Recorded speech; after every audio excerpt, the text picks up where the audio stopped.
All right, so coming to you from the Scott Open Golf Training Center, very excited because of all the feedback and all the technology we have available that you can use that really gives you a no judgment, and it's a very objective approach to instruction that lets us look at exactly what's going on and know exactly how you can get better at your game. So one of the things we want to talk about today is pressure.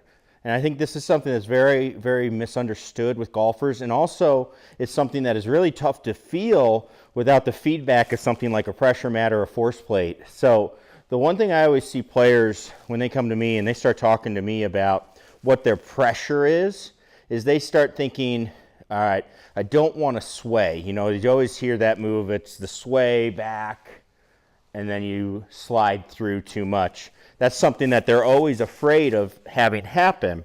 Now, I would agree, those aren't things that are what you would want to have happen and not want in your swing. However, you still want to have pressure shift in your swing. So when we watch our players as they go through, okay, and I watch good players, as they go back, you're going to see it right about this part of our golf swing.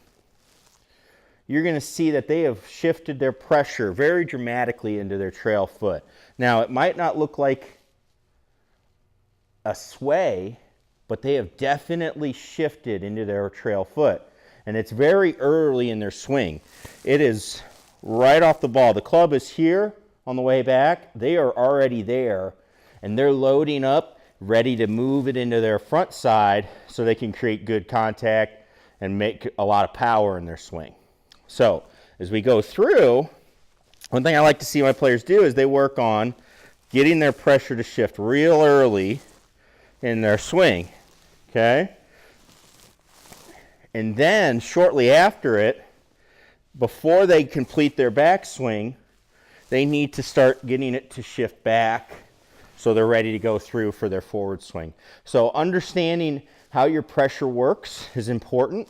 Now, what do I see that most people do that is incorrect? Well, again, they're been told not to sway or slide, which again, I would not disagree with that. I would say that's a good thing. However, what happens when you slide and sway is, why that's not good is that gets your body angles off. You're not going to be in a good position to shift and maintain your positioning of the club. The other thing too is most of the time when you sway, a lot of times you're going to keep your pressure on your front foot when you do that. Okay, so most people are afraid to move back behind the ball to shift pressure. So then they see something that's hanging left. Okay, that's going to be tough to generate power. It's also not the greatest on your back.